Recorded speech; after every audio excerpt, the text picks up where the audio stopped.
Coríntios, capítulo 3, versículo 1. Aleluias. Diz assim: E eu, irmãos, não vos pude falar como a espirituais, mas como a carnais, como meninos em Cristo. Com leite vos criei, e não com carne, porque ainda não podeis, nem tampouco agora podeis. Porque ainda vós sois carnais, pois havendo entre vós inveja, contenda e dissensões, não sois porventura carnais, e ainda não andais segundo os homens?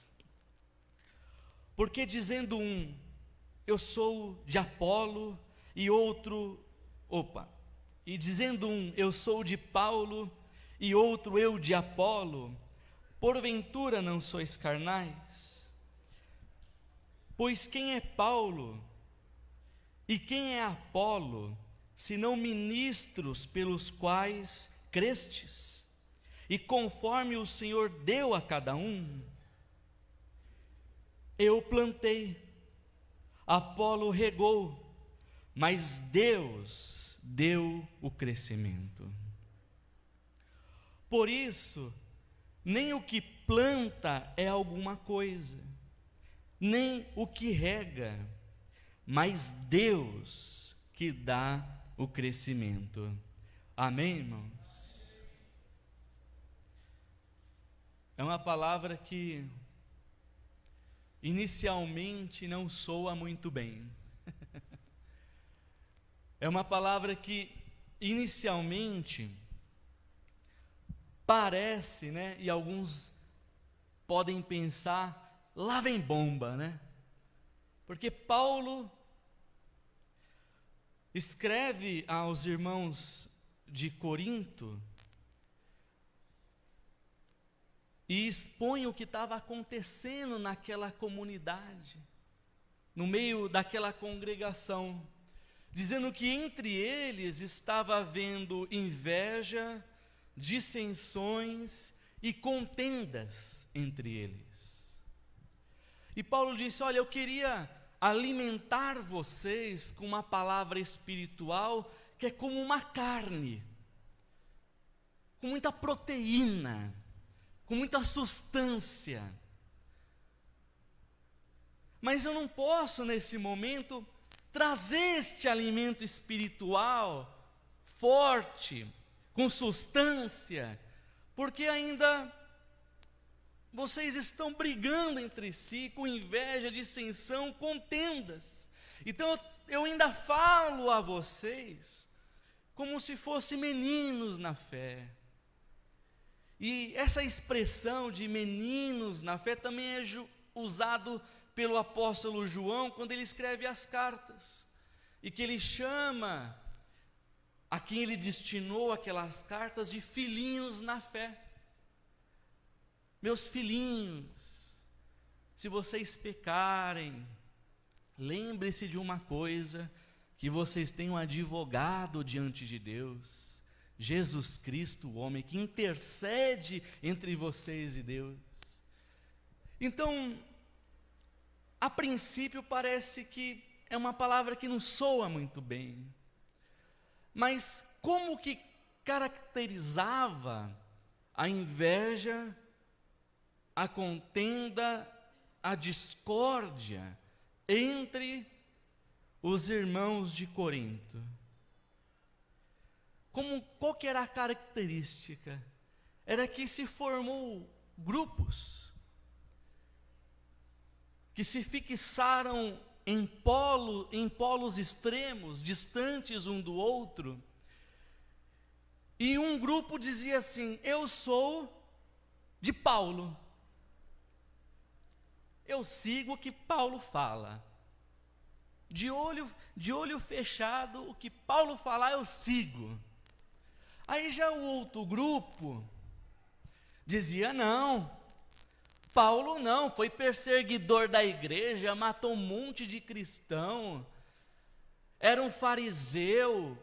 Não, eu ouço apenas o que Apolo fala, porque Apolo era um ministro, pode ser considerado também, vamos dizer assim, um apóstolo, um profeta, que era muito estimado entre aonde Deus manifestou a graça da salvação na vida dele. Então, outro diz, não, eu vou com Apolo. Então, o que caracterizava a contenda, a discórdia, a inveja, a dissensão entre aquelas pessoas, foi o fato de eles se fixarem em polos extremos, distantes um dos outros. E essa é uma tendência de qualquer ser humano, de uma forma ou de outra. Essa é uma tendência de se fixar em polos extremos, distantes um dos outros. Essa tendência, que é de polarização, parece que nesses últimos dias, nesses tempos em que a tecnologia está ao alcance de grande parte das pessoas, parece que através das mídias digitais, seja as redes sociais, seja os sites de notícia, seja através da televisão, através de programas, através de filmes, através de mecanismos de pesquisa, parece que essa tendência de polarização, elas têm se intensificado, porque de alguma forma, através das mídias digitais, as pessoas têm acesso mais rápido e quase que instantâneo às informações. É só você entrar num metrô hoje, aqui em São Paulo, é difícil você não ver alguém com um celular na mão, não é verdade? Você passa de carro ou você passa de carro na frente de um ponto de ônibus, ou você está no ponto de ônibus esperando um ônibus, é quase que inconsciente. Você está com o celular na mão, seja vendo um site de notícia, um site de algum assunto que você acompanha, seja numa rede social, ou até lendo algum texto referente à Bíblia, ou algo do tipo. Mas é quase que difícil não ver alguém sem estar conectado a alguma coisa. E parece que essa facilidade se tornou um mecanismo de aflorar, de intensificar essa tendência que naturalmente já existe em cada um de nós, que é se fixar em polos extremos. E o que acontece é que essa polarização, essa concentração em extremos opostos, né? Essa distância do polo A, do polo B, impede o diálogo. A comunicação, ela é afetada. Uma conversa que era para ser sociável, amigável, uma conversa que era para ser um tapinha nas costas, um abraço, às vezes ela se transforma em aquele jogo de cabo de força, de cabo de guerra. Lembra quando era criança? Hoje as crianças é difícil brincar disso, né? Junta lá 3, 4 coleguinhas de um lado, numa corda, e 3, 4 coleguinhas do outro lado na corda, e vamos ver quem tem mais força, né? E fica aquela disputa, né? Quando essa característica de polarização, ela está aflorada dentro de nós, qualquer conversa se torna como essa brincadeira. Um cabo de guerra, uma disputa de cabo de força, uma disputa de forças ideológicas e moral. Isso aconteceu no meio da comunidade de Corinto. Isso aconteceu e Jesus viveu isso na própria pele. Um dia Jesus estava vindo da Judéia para a Galileia. No caminho ele tinha que passar por onde? Por Samaria. Aí, meu amigo, a coisa ficou estranha. Porque Jesus, judeu, passando por Samaria, coisa boa, alguma coisa estranha ia acontecer. Porque o que acontecia entre os judeus e os samaritanos? Até o reino de Salomão, Israel era composta de 12 tribos, que são os 12 filhos de Jacó, até o rei Salomão. Depois de Salomão, o reino se dividiu. Israel não era mais composta de 12 tribos. O reino se dividiu. Então se juntou 10 tribos e formou o reino de Israel, que era o reino norte. E as outras 2 tribos, que era Judá e Benjamim, se juntou e formou o reino sul, que é o reino de Judá. O reino norte, a capital era Samaria. O reino sul, o reino de Judá, a capital era Jerusalém. E o que aconteceu? Olha já a fixação em polos extremos. E essa separação se iniciou por uma discórdia política. Olha só, porque o povo não aceitava a cobrança de impostos do novo rei que veio depois de Salomão, que era da descendência de Davi. Então o povo aclamou, 10 tribos aclamou um outro rei, e as outras 2 tribos aclamou como rei alguém da descendência de Davi.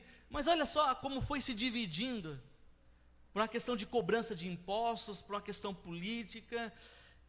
E o reino norte, Israel, capital Samaria, eles foram se misturando com a cultura de outros povos vizinhos. Então já a adoração a Deus já não estava mais acontecendo como antes. E o reino sul, reino de Judá, capital Jerusalém, preservou-se no culto a Deus, preservou-se nas leis do Senhor, ainda que alguns reis que vieram sobre Judá não foram tão bons assim, mas eles estavam tentando manter as tradições, manter-se na lei de Deus. E a partir daí, dessa divisão do reino, se criou uma disputa entre o reino de Israel, capital Samaria, e o reino de Judá, capital Jerusalém. Guerreavam entre si, disputavam entre si por terras, territórios e afins. Aí vem Jesus, no meio de todo esse problema.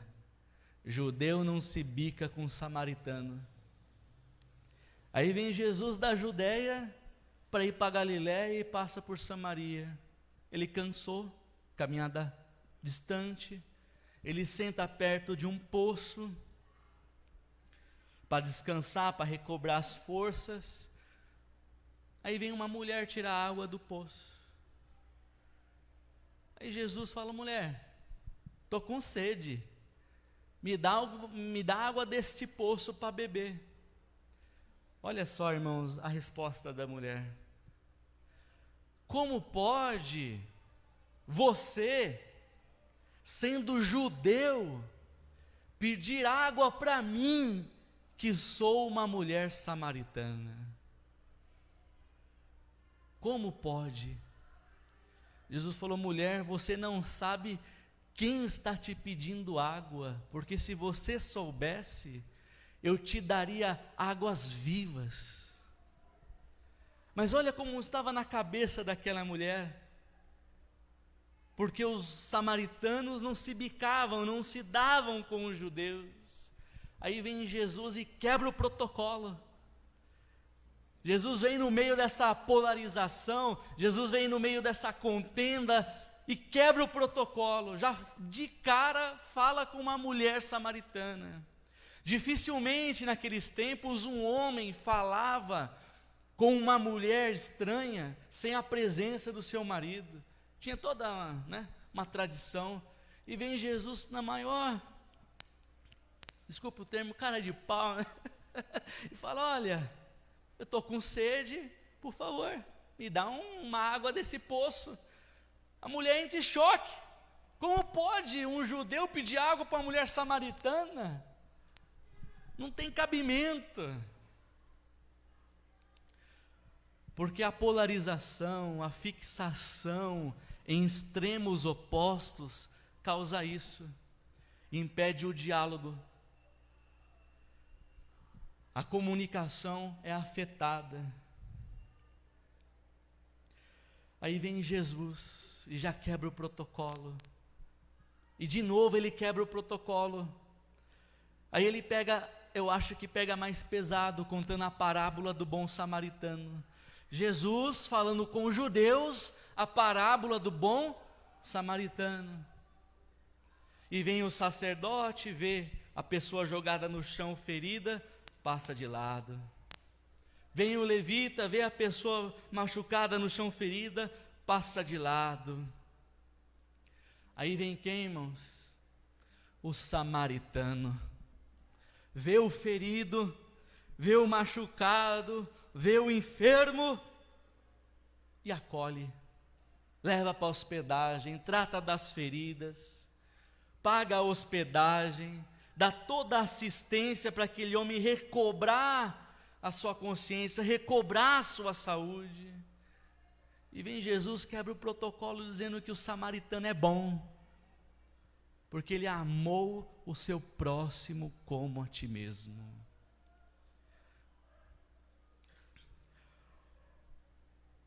Porque em Jesus não existe polos, irmãos. Ele caminha livremente entre todos. Ele caminha livremente entre todos. Ele entra naquela casa de chão batido, de terra vermelha, de pau a pique. E ele entra também naquele apartamento com piscina, com chão laminado, com ar-condicionado de 300 metros quadrados. Ele passeia livremente entre todos.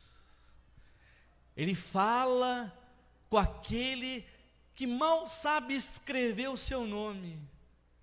E fala com aquele que tem PhD e diplomas e é doutor, é professor. Ele percorre em todos. Não tem polo. Porque o que Jesus gosta não é de ideias, não é de fórmulas, não é de texto. Jesus gosta de gente. Ele gosta de gente. Ele gosta de gente. E glória a Deus por isso, que Ele gosta de gente. Porque se fosse, quem sabe, por causa da letra de um texto, de uma fórmula, pode ser que nem eu, nem você estaríamos aqui em comunhão. Porque para a religião, a gente sempre está em dívida.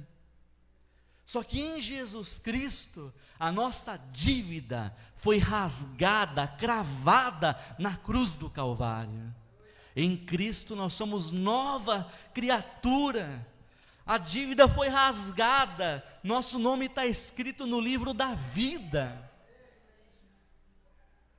Não tem a fixação nesses polos extremos, não tem isso. Essa tendência humana, né, de polarização, ela provoca a dessocialização, que é o processo que a pessoa deixa de conviver de forma, deixa o convívio social saudável, de forma saudável, ela não consegue conviver de forma saudável.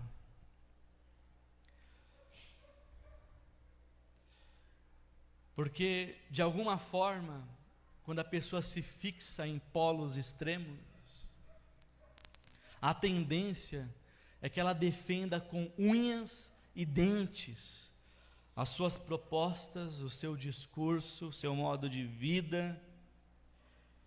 E cada vez que as notícias ou pessoas vão se ajuntando a essas propostas, discursos, modo de vida, ainda que não tenha nada de expressão de evangelho, mas como tem a aprovação de outros, essa pessoa vai se autoafirmando naquilo, de que aquele polo, de que aquele modo, de que aquele discurso, de que aquele modo de viver é o modo correto, é o modo certo, e nenhum outro fora daquilo pode ser aceito. É assim que vai se formando os partidos ideológicos das mais diversas ramificações. Porque essa polarização causa isso, essa dessocialização, é o processo pelo qual alguém deixa de ter um convívio social saudável. Só que aí quando eu vou para o Evangelho, que anda nessa contramão, né? Que anda na contramão, acontece o que está em 1 Coríntios, no capítulo 10, no versículo 24. Quando eu venho para o Evangelho, que anda nessa contramão, o Evangelho diz assim, 1 Coríntios capítulo 10, versículo 24: ninguém busque o proveito próprio, antes cada um o que é do outro. Aí é andar na contramão. Às vezes, ser o bobão da família. Às vezes, ser o sem noção do grupo. Mas que ninguém busque o que é o proveito próprio, mas antes o que é do outro.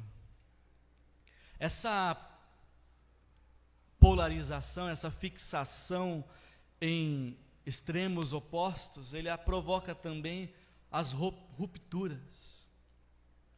Laços são desfeitos. Laços são desfeitos.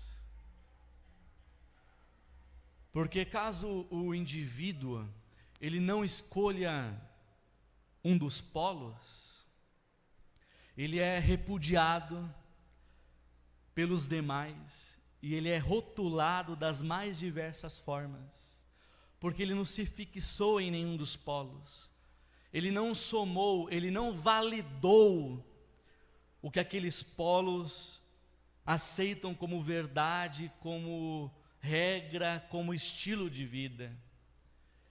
Então os laços vão se quebrando, as amizades estão sendo desfeitas, vão se desgastando as relações.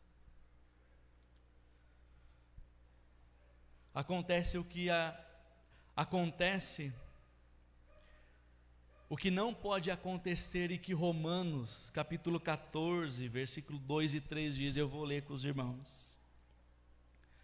Romanos, capítulo 14, versículo 2. Porque um crê que de tudo pode comer, e outro que é fraco come legumes. E o que come, não despreze o que não come. E o que não come, não julgue o que come, porque Deus o recebeu pelo seu. Olha o que Paulo escreve para Romanos. Se aquele que come carne, não despreza aquele que não come. E aquele que não come carne, não julgue o que come. Ele fala aqui já de outra situação, né? Que é do alimento. É igual assistir um programa esses dias, que é aquele programa Troca de Família, né? E acho que estava fazendo um reprise de que aconteceu bem lá um tempo atrás, que uma família era carnívora e a outra era totalmente vegana, vegetariana, né? E a mulher que trocou de família, né? As mulheres, as esposas. Rapaz, aquela que come carne sofreu. Lá para o 5º dia da semana lá, ela na sede de comer a carne, né?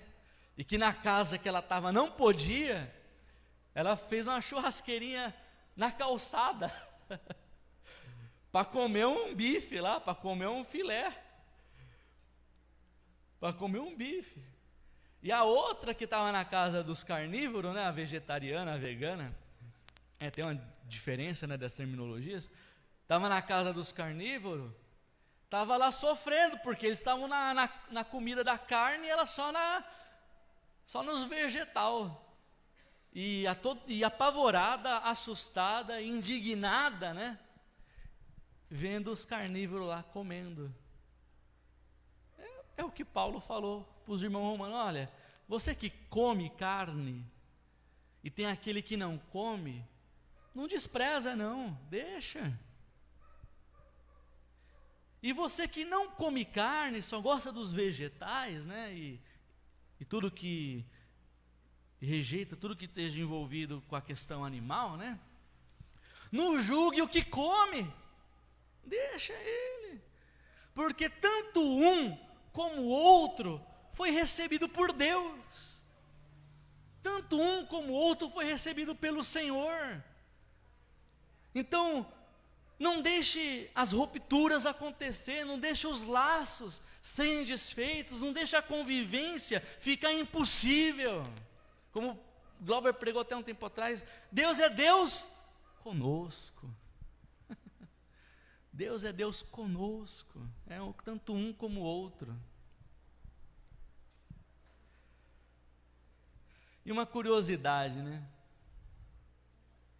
sobre essa questão das rupturas, dos laços que são desfeitos por causa da polarização, da fixação em polos extremos. Uma curiosidade a respeito de Jesus. Quando crucificaram Jesus, na mesma ocasião foram crucificados outros 2 homens, né? Um à sua esquerda, outro à sua direita. E Jesus foi crucificado aonde, irmãos? No meio. No meio. Um resmungava, reclamava, dizendo: não, nós estamos aqui porque é injusto, eu roubei, mas e murmurava e blasfemava. E o outro batia no peito dizendo: não, nós estamos aqui porque a gente merece, estamos recebendo a paga pelas nossas obras. E eu olhava para Jesus: Jesus, lembra de mim quando entrar no paraíso, misericórdia, tenha dó de mim, Jesus. E Jesus no meio dos dois. Porque em Cristo, repito, em Cristo não há polo A ou polo B. Jesus, Ele é o elo de reconciliação dos homens com Deus e dos homens entre si. Ele não está nem lá e nem cá. Ele está aqui, ó, o elo que reconcilia. Vamos ler Coríntios, 2 Coríntios capítulo 5, versículo 17. E olha que linda essa palavra, irmãos. 2 Coríntios capítulo 5, versículo 17. 2 Coríntios capítulo 5, versículo 17. Assim que se alguém está em Cristo, nova criatura é. As coisas velhas já passaram e eis que tudo se fez novo. Tudo isso provém de Deus, que nos reconciliou consigo mesmo por Jesus Cristo e nos deu o ministério da reconciliação. Isto é, Deus estava em Cristo reconciliando consigo o mundo, não lhes imputando os seus pecados, e pôs em nós a palavra da reconciliação, de sorte que somos embaixadores da parte de Cristo, como se Deus rogasse por nós. E rogamo-vos, pois, da parte de Cristo, que vos reconcilieis com Deus. Jesus é o elo de reconciliação do homem com Deus e dos homens entre si. Ele é o elo que junta a corrente quebrada, que aproxima os polos. Olha que maravilhoso, irmãos. Ele pôs em nós a palavra da reconciliação. Deus, por nós, roga ao mundo que se reconciliem com Deus. Colocou em nós a condição de sermos embaixadores da reconciliação. Em nós está a graça de reconciliação, de reconciliar-se com Deus e promover a reconciliação entre os homens. Que esse evangelho esteja dentro de nós, que possamos promover reconciliação, irmãos, porque de inveja, de contenda, de briga, de dissensões, o mundo está cheio. O mundo está cheio, mas Deus nos deu esta graça. Quando Ele falou sobre o nascimento de João Batista, olha que maravilhoso. Sobre João Batista vai estar o espírito e a virtude de Elias, que vai converter o coração dos pais aos filhos, que vai converter o coração dos rebeldes para andar na prudência dos justos, para preparar a Deus um povo bem disposto nesta terra. Em nós está esta palavra de reconciliação, que converte o coração dos homens entre si, que o rebelde deixa de ser o rebelde, e que nós nesse ministério, nesta palavra, nesse clamor de Deus ao mundo, por intermédio de nós, haja reconciliação. Que maravilha, irmãos! A palavra da reconciliação, a graça da reconciliação está sobre você. Aleluias, aleluias.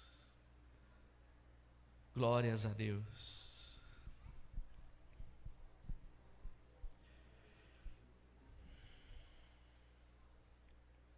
Por fim, sobre a polarização, quando se está fixado em extremos polos, né? Polo A, polo B, existe uma insistência na ideia de se escolher um lado.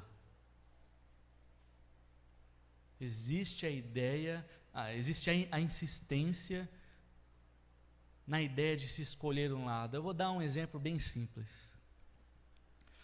Pode ter acontecido na família de alguém, ou você conhecer uma situação dessa. O pai e a mãe se separam por brigas, contendas, sei lá, sabe lá qual o motivo. Aí tem o filho.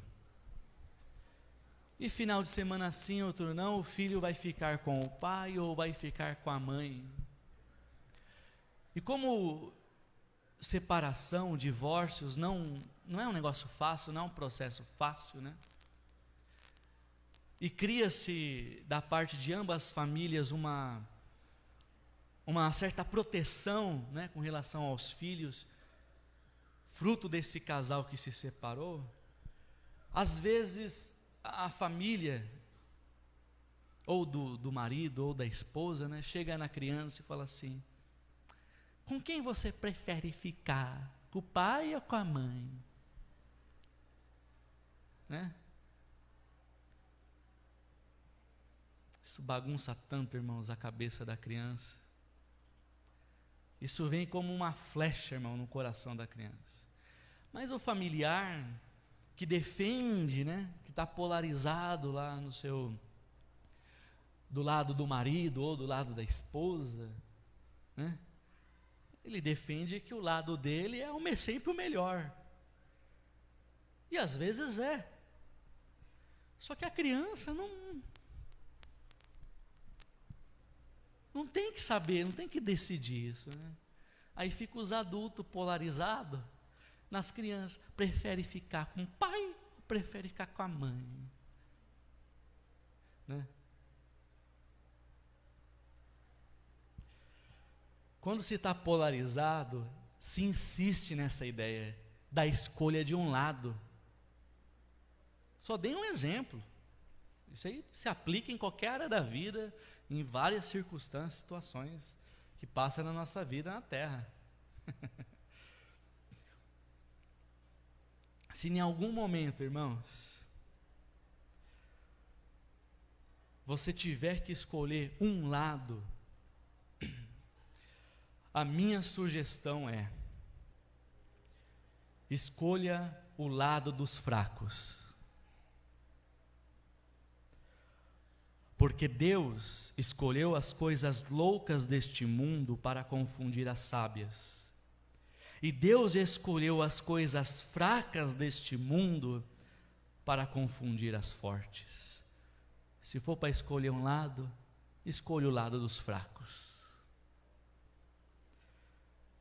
Escolha o lado dos que não são. Porque Deus escolheu as coisas vis deste mundo, as coisas desprezíveis, as coisas que não são, Deus escolheu para aniquilar as que são. Então, se for para escolher um lado, escolha o lado daqueles que não são. Escolha o lado dos pobres de espírito, porque bem-aventurados pobres de espírito, porque deles é o reino dos céus. Escolha o lado dos que choram, porque bem-aventurados que choram, porque eles serão consolados. O choro pode durar uma noite, mas a alegria vem ao amanhecer. Escolha o lado dos que choram. Se for para escolher um lado, escolha o lado dos mansos, porque bem-aventurados mansos, porque eles herdarão a terra. Não é no grito, não é na força, não é na violência que você vai herdar, conquistar. Bem-aventurados mansos, porque eles herdarão a terra. Escolha o lado dos mansos. Se for para escolher um lado, escolha o lado dos que têm fome e sede de justiça, porque bem-aventurados que têm fome e sede de justiça, porque eles serão fartos. Deus vai trazer fartura a eles. Se for para escolher um lado, Escolha o lado dos misericordiosos, porque bem-aventurados os misericordiosos, porque eles vão alcançar misericórdia. Com a mesma medida que você medir, vão medir você de novo. Então escolha o lado dos misericordiosos, porque bem-aventurado eles vão alcançar misericórdia.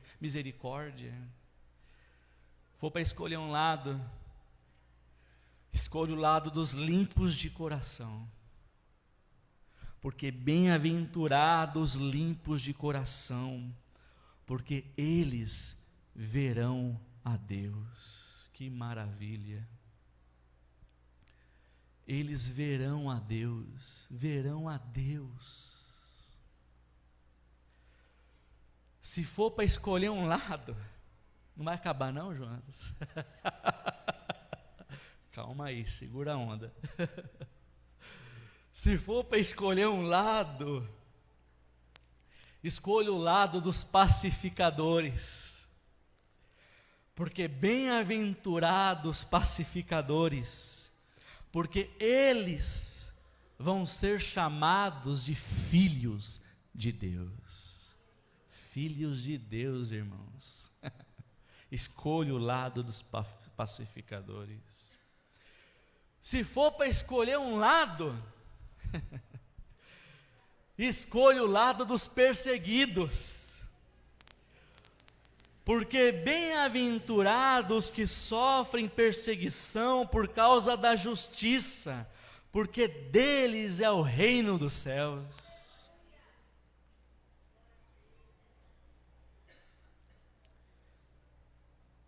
Os polarizados insistem na ideia da escolha de um lado.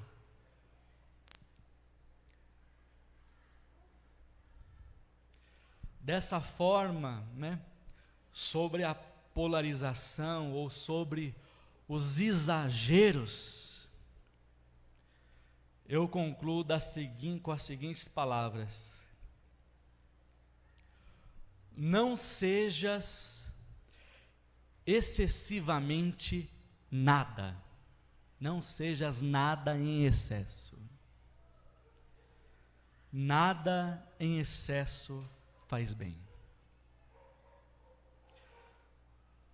Não sejas excessivamente bom, para que você não se prenda na sua própria bondade, e assim você se corrompa na presunção, na ideia de tuas próprias leis e nobreza e misericórdia. Não seja demasiadamente bom. Não sejas excessivamente justo, para que a sua justiça não se torne em perversidade com o seu semelhante.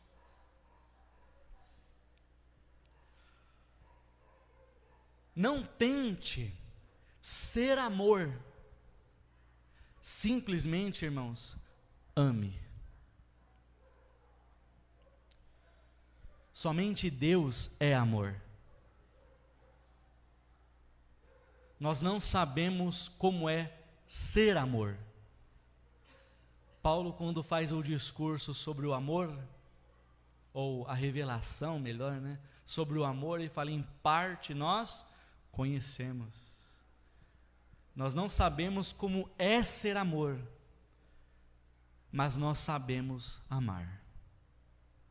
E amar parte de uma escolha que fazemos. Não seja completamente inclusivo, porque assim você vai perder o seu caráter.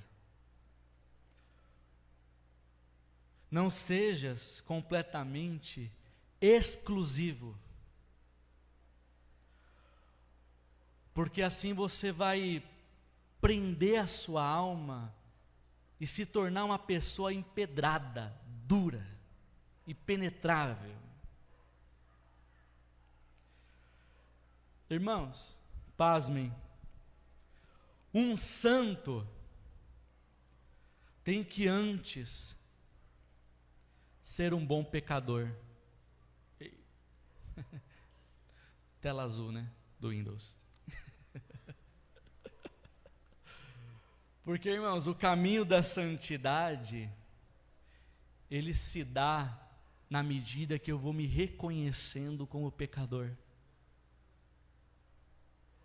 Por isso Paulo, inúmeras vezes, falava: eu sou o principal dos pecadores.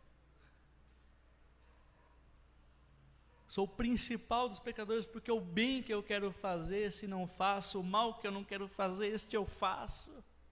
Deus tem misericórdia. O que Deus falou para Paulo? Paulo, a minha graça te basta.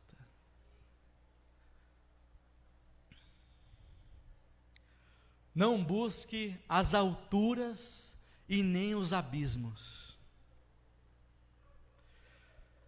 Se em algum momento da sua vida você chegar nesses exageros, nesses polos extremos, que você tenha chegado a eles involuntariamente, por questões da vida que fogem do nosso controle, porque às vezes acontece, você pensa que está no controle, mas você não está no controle.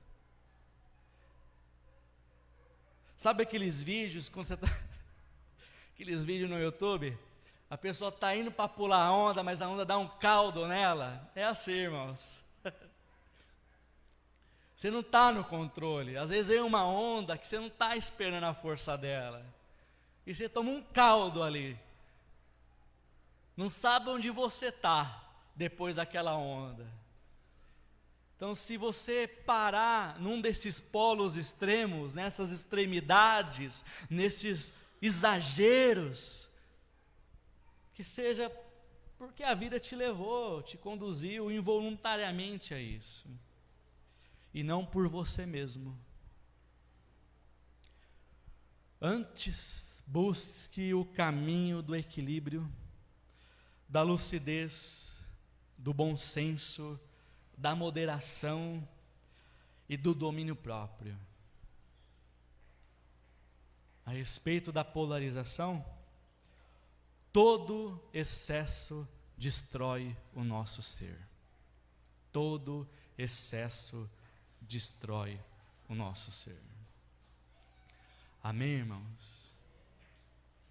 Eu acho que eu tenho aqui mais uns 40 minutos de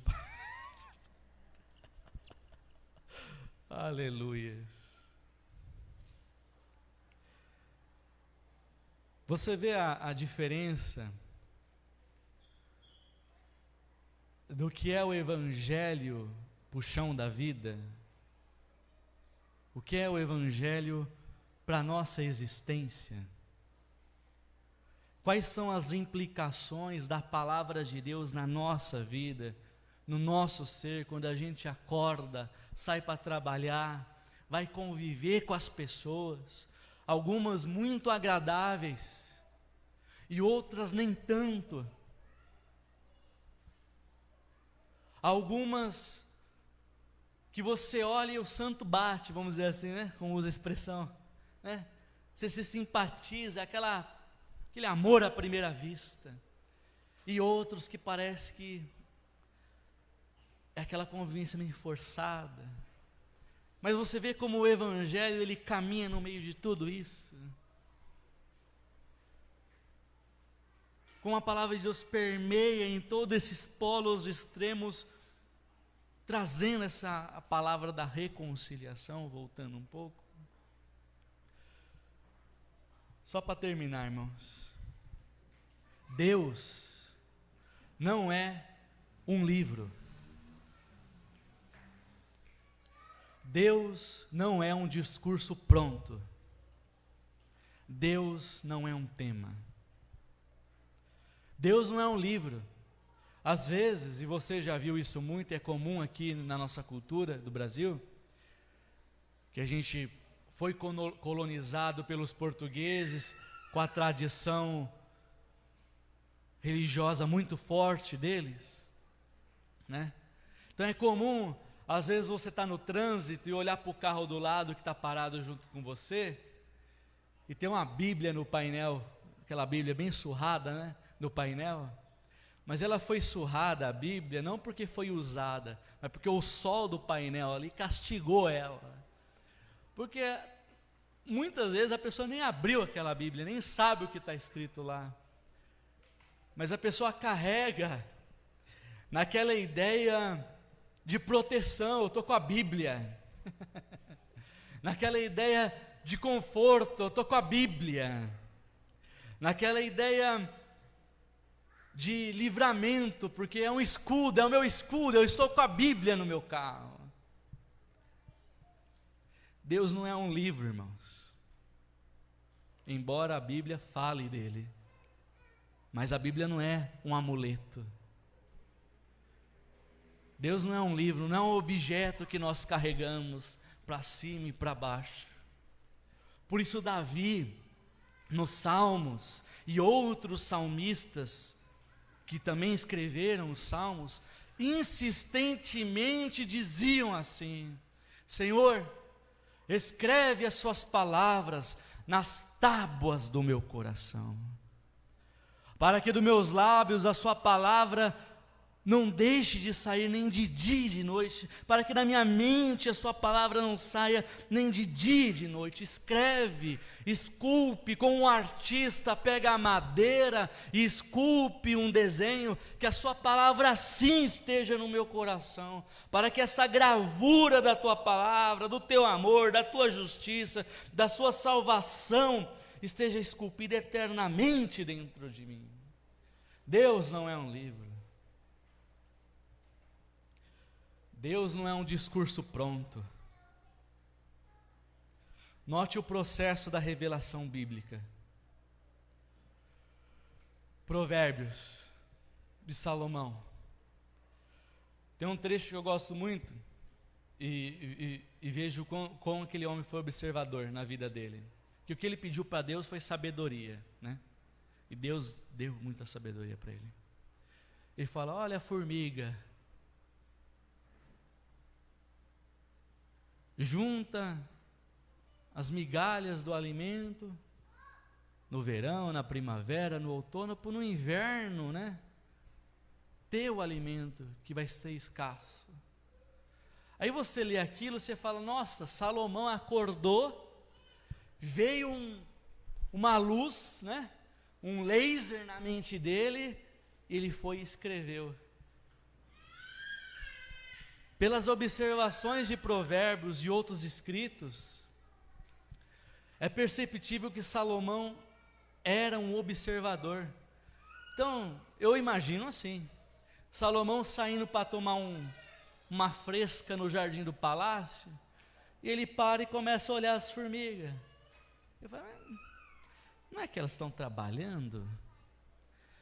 Aí cada vez que ele vai dar um passeio lá no jardim do palácio, ele vai observando: mas o comportamento delas está meio diferente na primavera, está meio diferente no outono, no inverno. Opa, irmãos, para ele chegar naquela conclusão, na minha ideia, no mínimo 1 ano.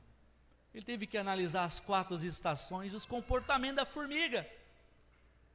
Não foi um laser que veio assim, aquela luz, sabe, refletor, né? E opa, vou escrever.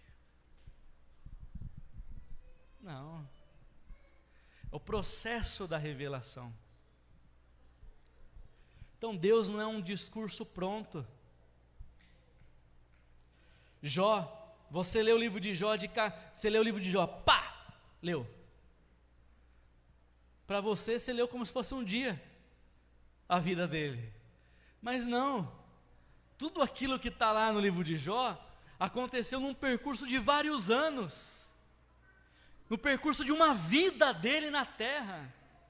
Foi na vida dele, no andar dele, nas circunstâncias da vida, da existência dele, da família dele, que Deus se revelou a ele.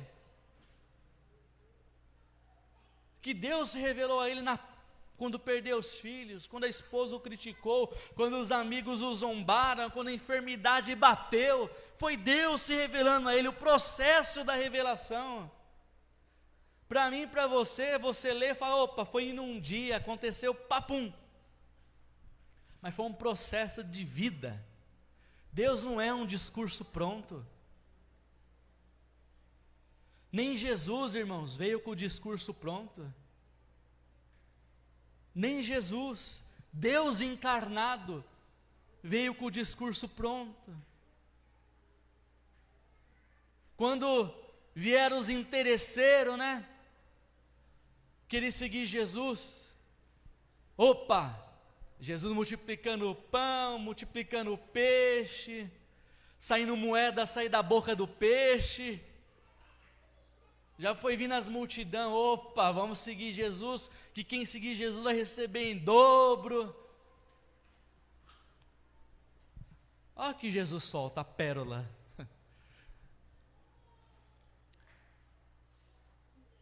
As raposas têm os seus covis, as andorinhas têm o seu ninho, mas o Filho do Homem não tem aonde reclinar a cabeça. Ou seja, se vocês estão me seguindo, pensando que vão deixar tudo e vai ser oba-oba, eu não tenho nada disso para oferecer por vocês. Ele usou a natureza. Jesus não veio com o discurso pronto. Não veio. Processo da revelação de Deus aos homens, na vida dos homens. Por isso ele dizia, está escrito assim, mas eu digo assim no Sermão da Montanha.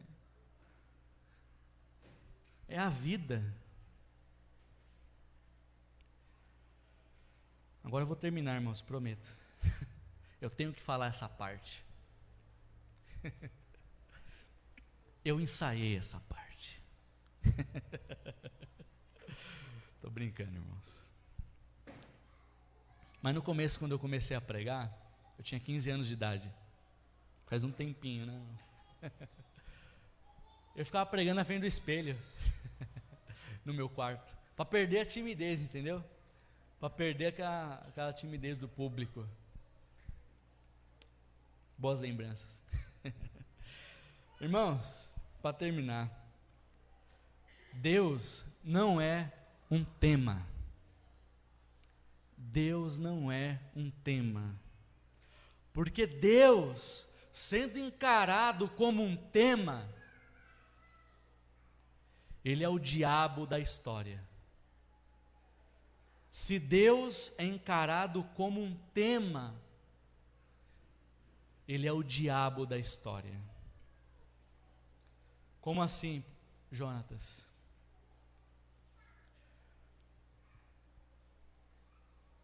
Já viu guerras sendo feitas em nome do diabo, irmãos? Não, né? Mas já teve muita guerra sendo feita em nome de Deus. Só analisar a história, os livros de história estão aí. Os livros de história estão aí. Já viu alguém tomar um reino em nome do diabo? Mas em nome de Deus, muitos reinos já foram destruídos. Já ouviu alguém acabar com uma tribo em nome do diabo? Mas em nome de Deus, muitas tribos foram destruídas. Deus como um tema é o diabo na história. Porque todas as calamidades não naturais, todas aquelas calamidades que não foram provocadas pela natureza, elas tiveram como tema Deus, entre aspas. Elas tiveram como tema Deus. Nas suas justificativas, nos seus álibis de morte, domínio, homicídio, inquisição, tortura, chacina, espoliação de bens, terras e recursos.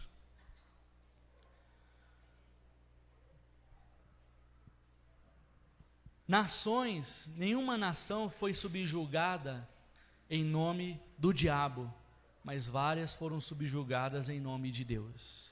Porque Deus como um tema é o diabo na história. e mata mais que qualquer outra força na história. Deus como tema é o diabo na história.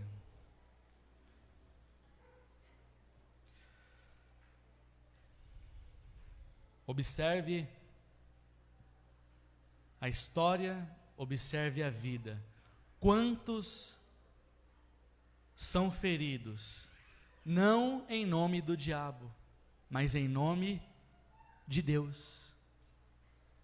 Então, quando Deus é encarado como se fosse um tema, um discurso pronto, um livro, esse Deus, entre aspas, não é o Deus segundo o Evangelho, não é o Deus que encarnou-se em Jesus,